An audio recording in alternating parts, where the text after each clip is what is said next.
I'm not going to reply to Lawrence's arguments. I have my own set of arguments, except to say that he shows no sympathy at all for the Russian position in this, and in fact he dubs it as paranoia. And that, I think, is something to bear in mind. In arguing Russia's invasion was provoked, I'm not saying that it was justified. There are different ways of responding to provocation. Provocation was real, but Russia's response in 2022 was fatally flawed. It overestimated the ease of overthrowing Zelensky and underestimated the support he would get from the West. One of its many adverse consequences, which we shouldn't ignore, was to turn most Ukrainians into bitter enemies of Russia. Having said that, we must also not ignore the provocation offered by Ukraine itself. Ukraine isn't plucky little Belgium or the Sudetenland. Ever since the 1920s, there's been a strong nationalist anti-Russian current located in Western Ukraine.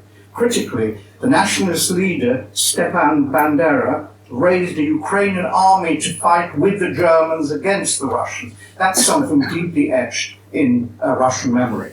And this helps to explain the formation of the military Azov Brigade in 2014 with its neo-Nazi symbolism, and also helps explain this otherwise mysterious pledge of Putin to denazify Ukraine as one of his war objectives. Western support for Ukrainian nationalism has added a crucial foreign policy dynamic to this cocktail by linking it to the West's aim of incorporating Ukraine into NATO. Hence the double Russian purpose of keeping Ukraine out of NATO and protecting Russian minorities inside Ukraine.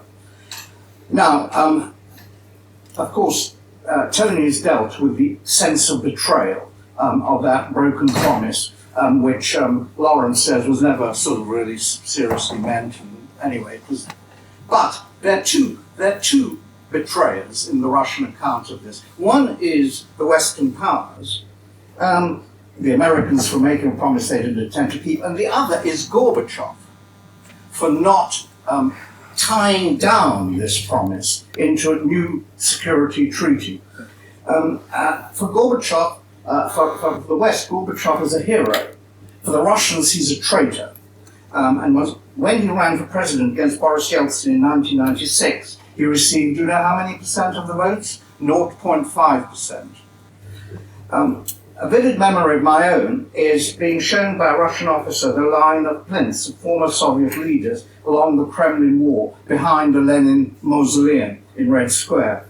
On seeing a vacant plinth, I asked somewhat mischievously to the officer showing me around, is this being reserved for Gorbachev?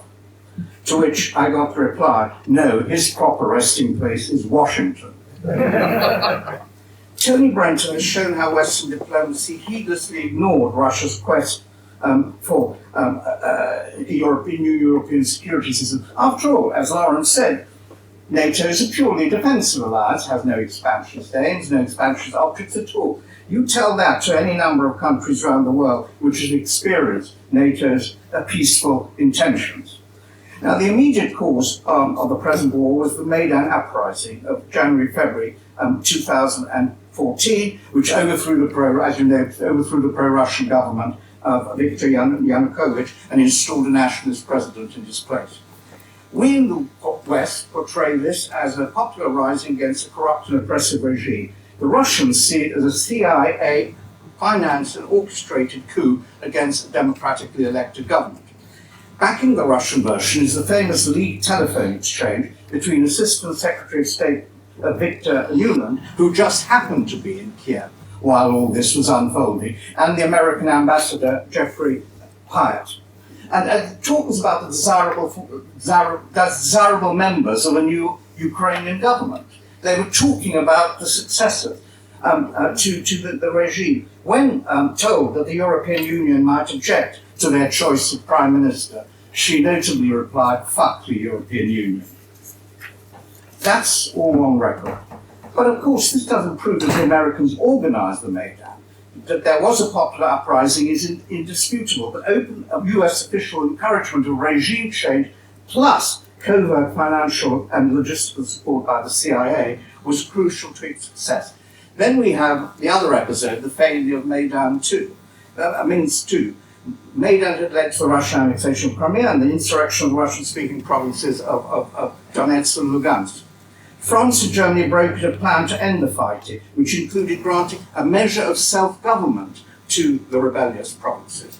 We see this as being sabotaged by Russian military support for the separatists. But there's plenty of evidence that Kiev was never willing to grant autonomy to the Donbass region, and now we have the admission by former Chancellor Angela Merkel and former French President Hollande that the Minsk negotiations were a deliberate deception to buy Kiev time to crush the rebellion by force.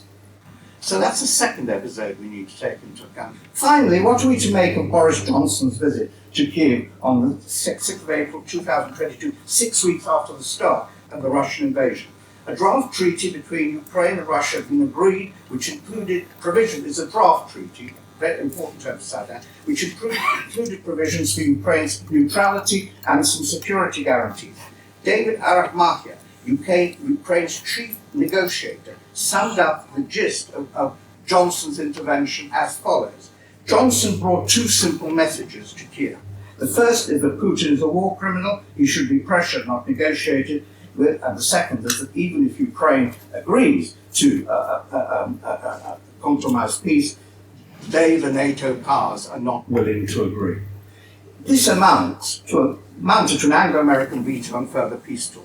Days after Johnson returned to London, a cascade of arms supplied from Britain and the United States was announced, and Putin declared that the talks had reached a dead end. Now, the story told by Tony and myself is not one of unfolding ambition of Putin to restore the Russian Empire, nor of paranoia at these about Western intention. It's rather a story of a humiliated Russia desperately trying to cling on to the remnants of its broken shield in face of relentless pressure by the United States using Ukraine as a Trojan horse for its political ambitions. Now, what distresses me most about mainstream British attitudes today, and I think some of them were echoed in the second speech, is that Putin is a reincarnation of Hitler, and that he's not. I didn't say that. Not, no, you didn't. No, I said it's a very, very, very representative attitude, and that if he's defeated, he will go on and on. Together with this goes a gross neglect of the moral value of peace and indifference to the killing in what Boris Johnson himself called a proxy war. The death toll on both sides, do you know how much it is? About 300,000 or 400,000 soldiers alone have been killed, equal to the number of soldiers Britain lost in the whole of the Second World War. Of course we shouldn't take the whole blame. After all, it was Russia that invaded Ukraine. But we're guilty of egging the Ukrainians on, of adding to the provocation. So I think that's the sort of framework of how we should think of the future. It's only by accepting our share of blame for carnage and understanding that appeasement is not the same as surrender that we will be morally fit to take part in the healing needed for a lasting peace.